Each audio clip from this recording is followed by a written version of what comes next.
Okay, so finishing off our study of Preludes, the final stanza.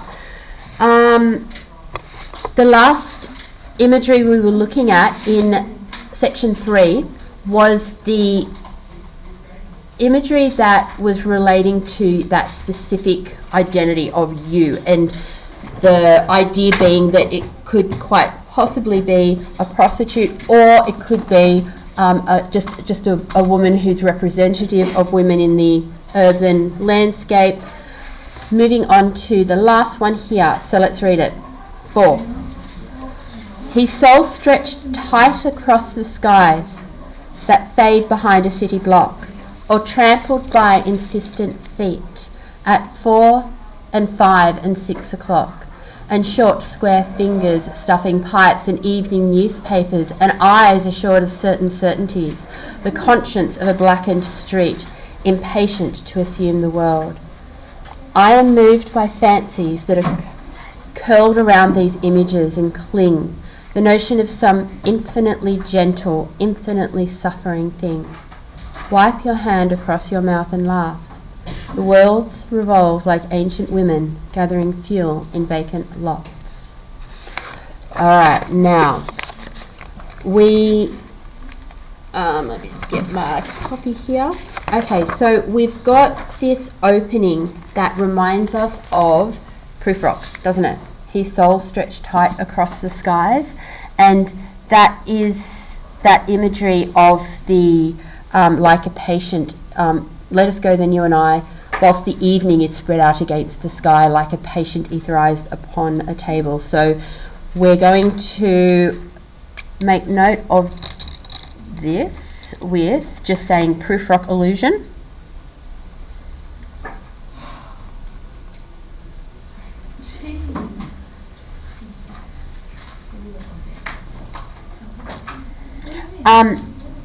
And we also have got the use of sibilance here with this, his soul stretched tight across the skies.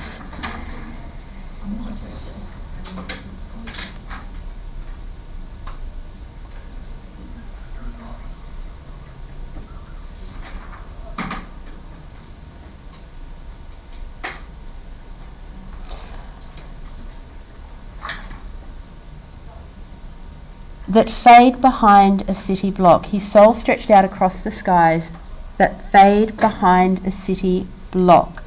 The idea here is that there's something to be hidden, this notion of hiding behind something.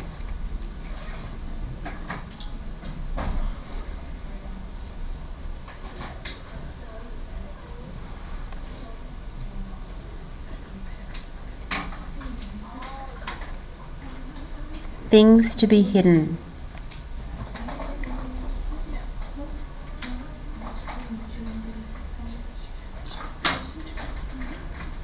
Now, when we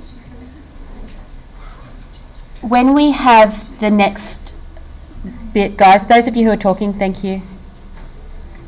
When we have the next bit, we have this sound of the feet in the city, and previously there was that idea of all of the people in the city. Remember at the beginning of section 2 we had with all its muddy feet that pressed to early coffee stands, and here we've got that fade behind the city block or trampled by insistent feet at 4 and 5 and 6 o'clock. So where we had the morning rush hour imagery, now it's that afternoon after work, all the people coming home from work. And so the insistent feet refers to, so if something's insistent, it's demanding, isn't it? Or it's undeniable, it's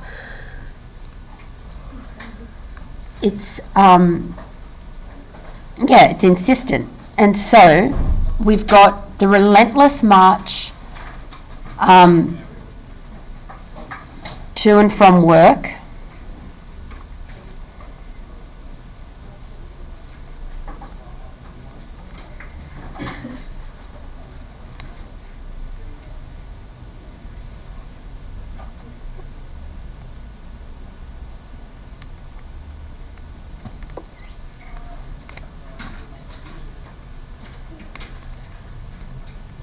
So this is, of course, referring to capitalism and the insistent progress of the city's finance.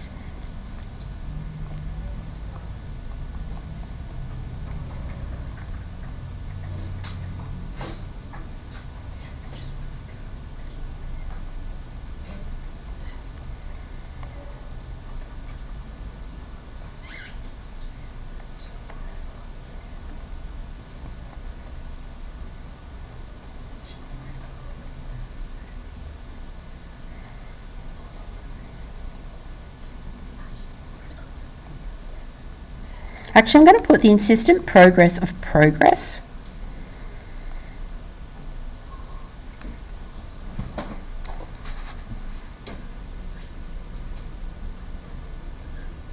At 4 and 5 and 6 o'clock. So that's of course referring to those times that are our typical finishing times, but having it like this creates a beat.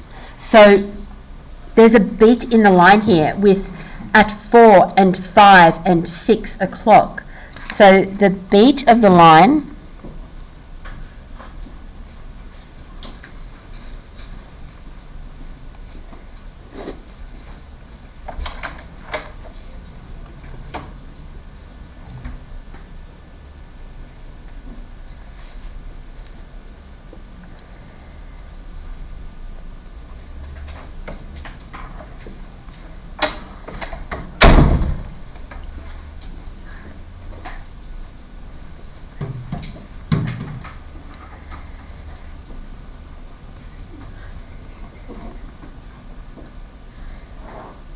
So the beat of the line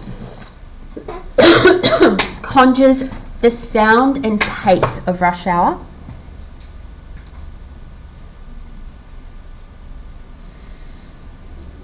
And the beat comes from 4 and 5 and 6 o'clock. And short, square fingers stuffing pipes. So this sibilance again, so notice how many times sibilance is used in this poem. And here we've got the imagery of the smoking of the pipes that was really common for people in this era. And of course, whenever we have that sound, or that imagery of the pipes and smoking, it also alludes to the smoke within the city streets from the chimneys and from the factories. So this is this hissing sibilance, okay? Hissing sibilance.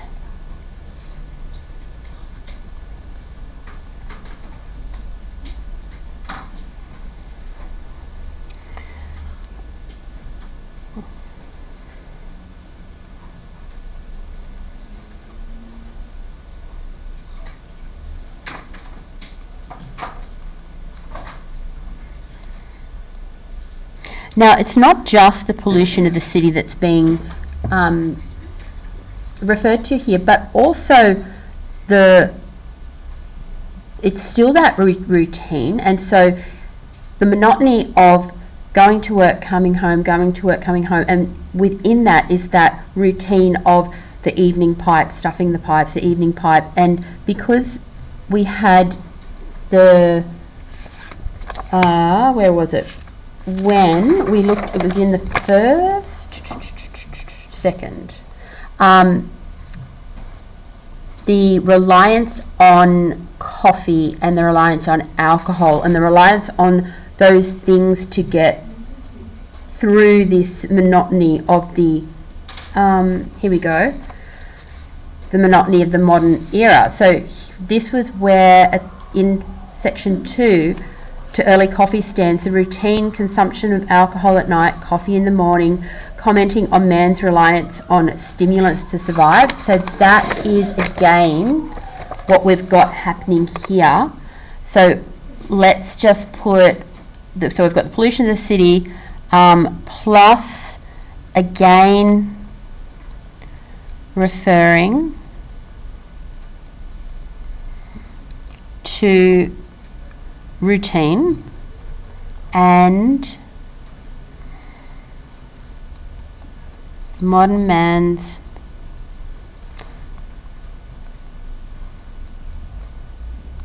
reliance on stimulants to survive the monotony.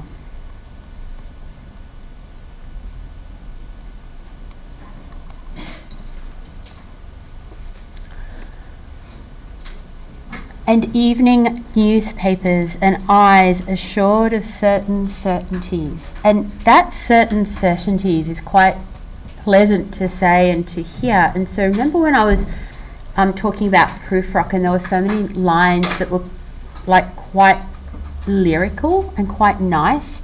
And so I think we've got that here as well with certain certainties. Now, what is a certain certainty? Do they mean the same thing? Is certain the same as certainties? So could you leave out one of those? Assured of certainties? Certain certainties? So they do mean the same thing.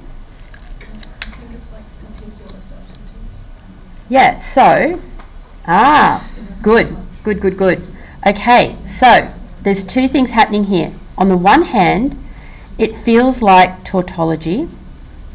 Now, tautology is when you're saying the same thing twice, or when there's a word that's unnecessary because you're saying it within the second word, right?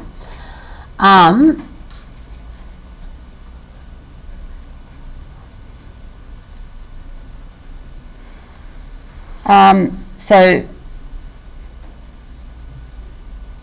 that's one way. But as Grace just said, certain here could refer to particular, because sometimes when we say, oh, it's a certain dress that I wanted to wear, we're talking about a particular, aren't we? And so if we take it as that, it means that only some things are certain. And what do you think he would say is the thing that is certain?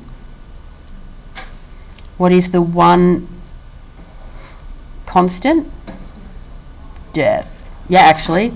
I was going to say monotony, but someone said death. That works. Monotony, routine, and death. Let's add it.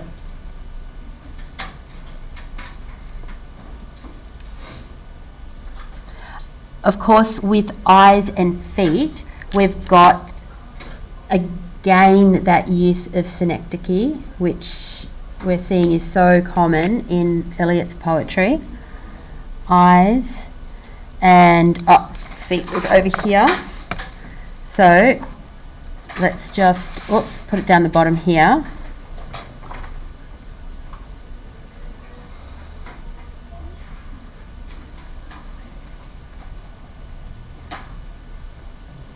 Synecdoche and gain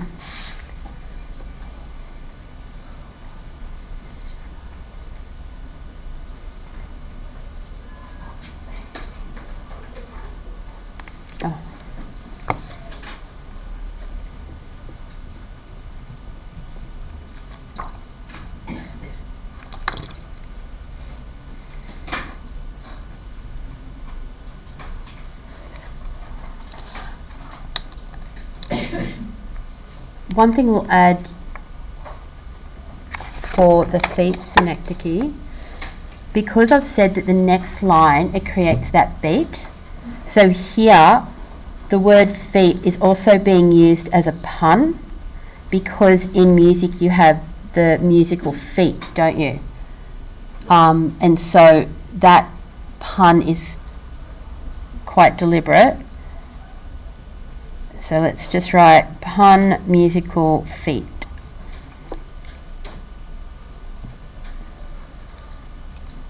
Is it F-E, F-E-E-T, F-E-E? I think it's F-E-E-T, musical people. Is it F-E-E-T for musical feet?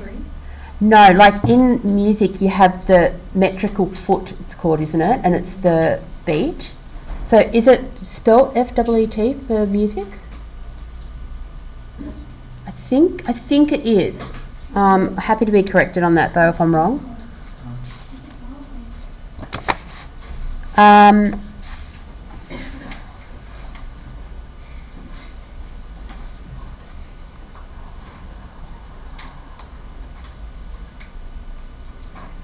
The conscience of a blackened street, impatient to assume the world. The conscience of a blackened street, impatient to assume the world. So of course we've got what technique here?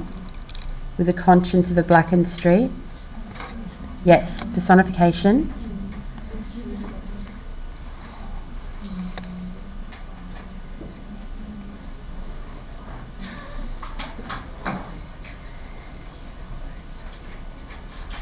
We've got personification. And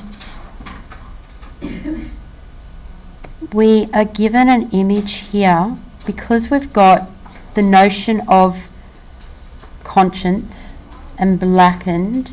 The personification creates an image of the blackened soul.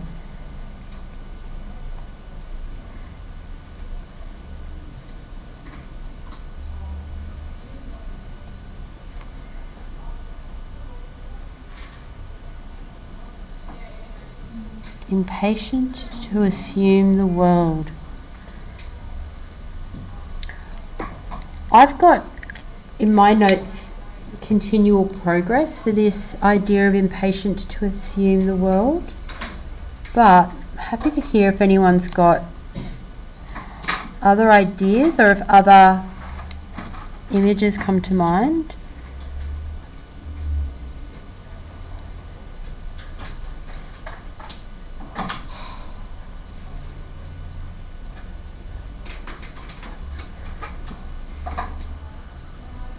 Impatient to assume the world. I think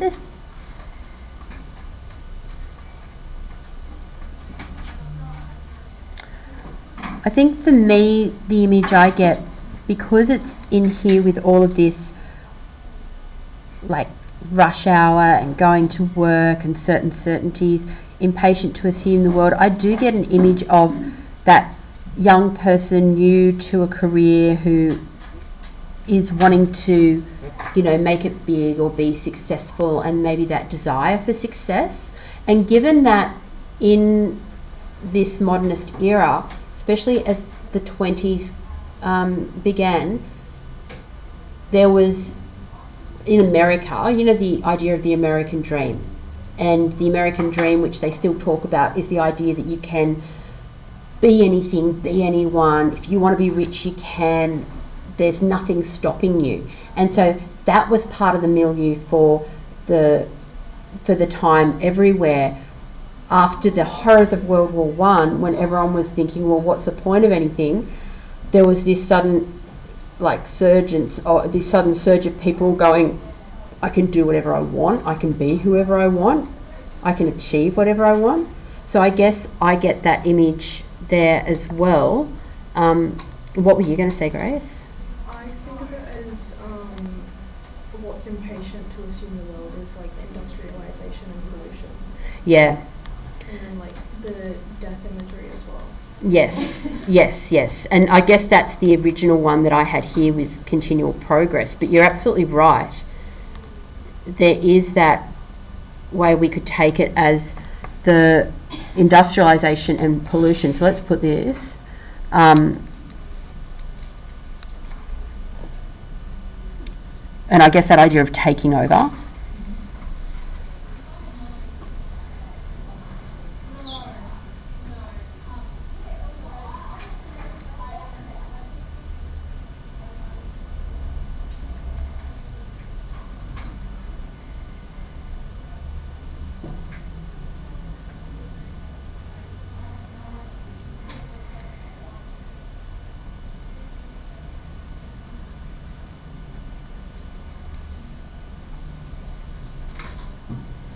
So I've got industrialisation and pollution impatient to take over the world. And I think that that does work quite well because of the stuffing of the pipes and the blackened streets. So, you know, I've said blackened soul there, but there's also the literal blackened streets, blackened with pollution. So if we just wanted to, the alternative is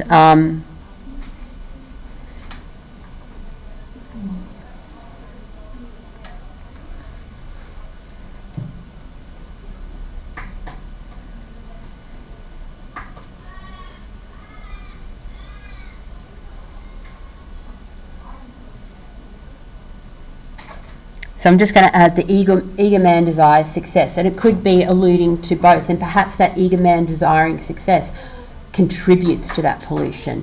And if we think about the pollution not just as literal but also as metaphorical, which we've got with the idea of the blackened soul, the way that that quest for wealth can blacken the soul and can take away from morality when it's at all, you know, when it, you know, especially when it is at any expense.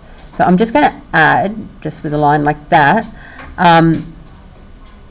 because I think, yeah, if we think about it like that, it does link with that idea that Grace mentioned. So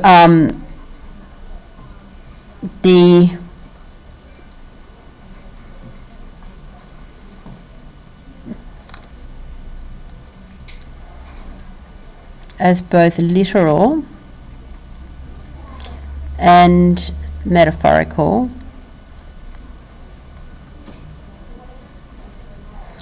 the corruption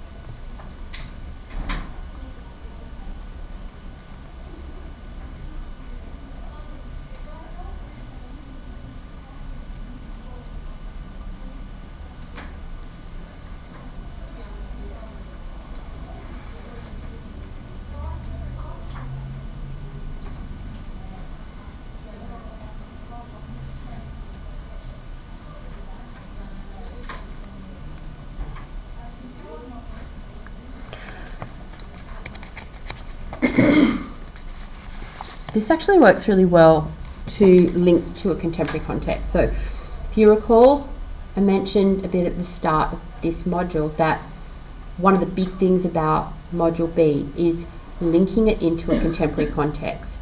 And when we think about the way some people desire something like wealth or status or, you know, especially or fame or whatever it might be, so much that they'll do anything and harm whomever to achieve that, and their own sense of identity can be lost to that quest for that power that comes with feeling like you're so important or being very rich. And it does certainly speak to the way there's access to celebrity, whatever that might be, nowadays in a way that is really unique to our context. So there are people who become famous on TikTok and famous on Instagram and those social media influencers, and that's something that's really, really new. And so suddenly this idea of fame is open to such a broad part of the population, and it allows people to really feel like it's something that they could go after in ways that perhaps they wouldn't have previously.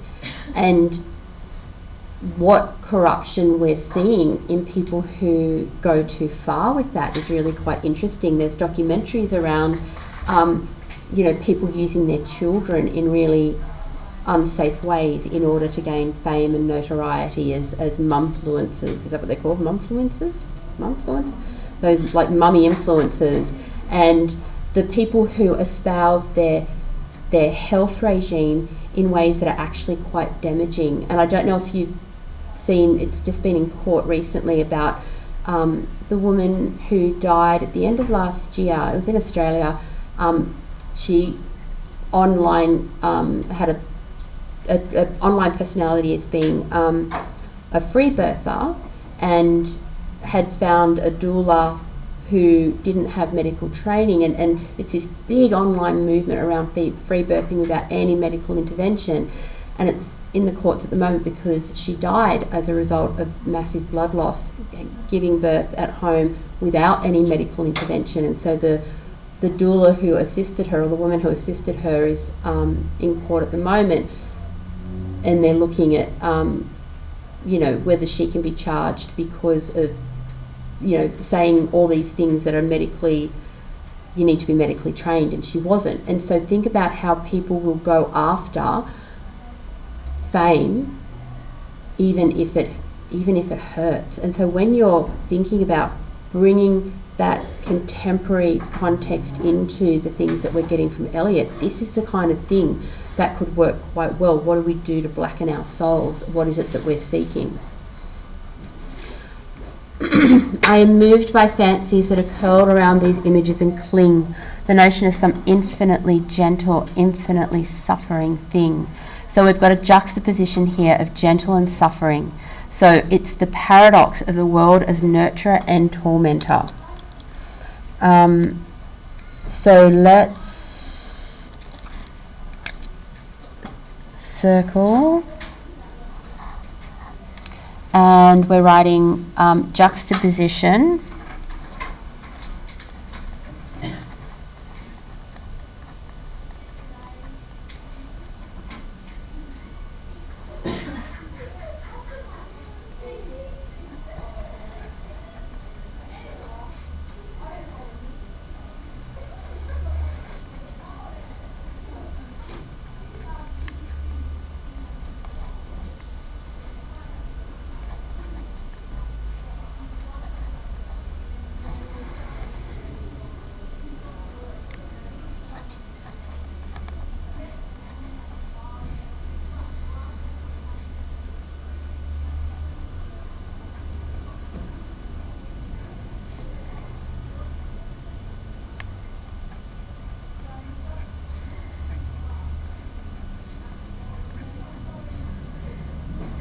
So it creates a paradox of the world or life as a nurturer and tormentor.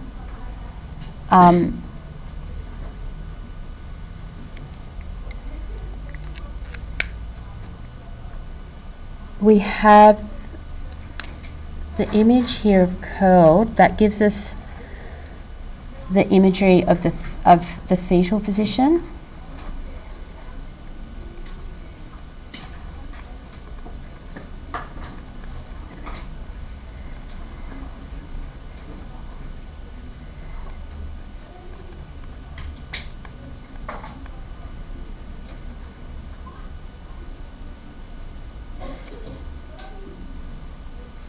And with this gentle and suffering, that's also giving religious, it's a religious allusion to Christ. And so Christ as suffering, he suffered for our sins and he was gentle. So let's add to that.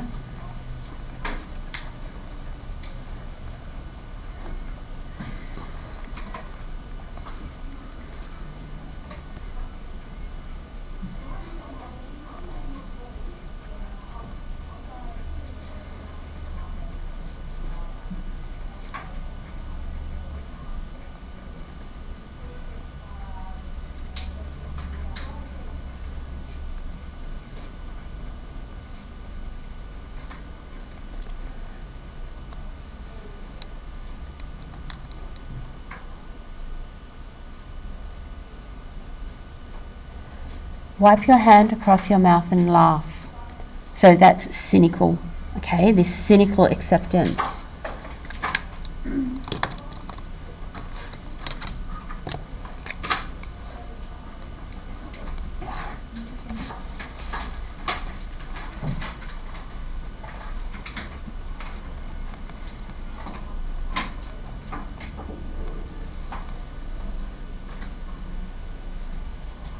And with that notion of survival.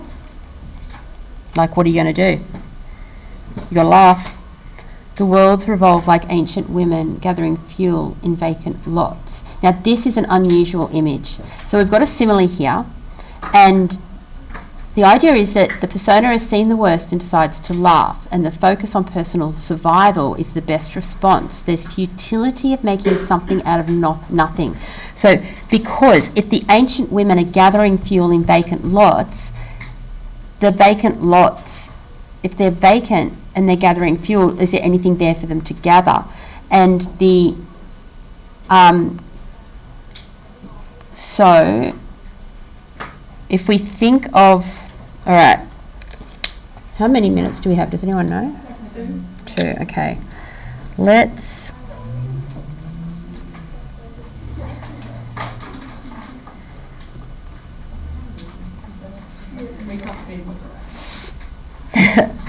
simile.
And it's linking to this contradiction.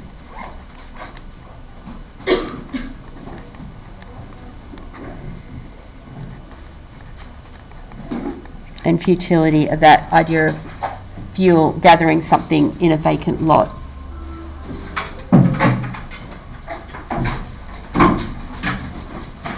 I think we actually got there. We got it finished.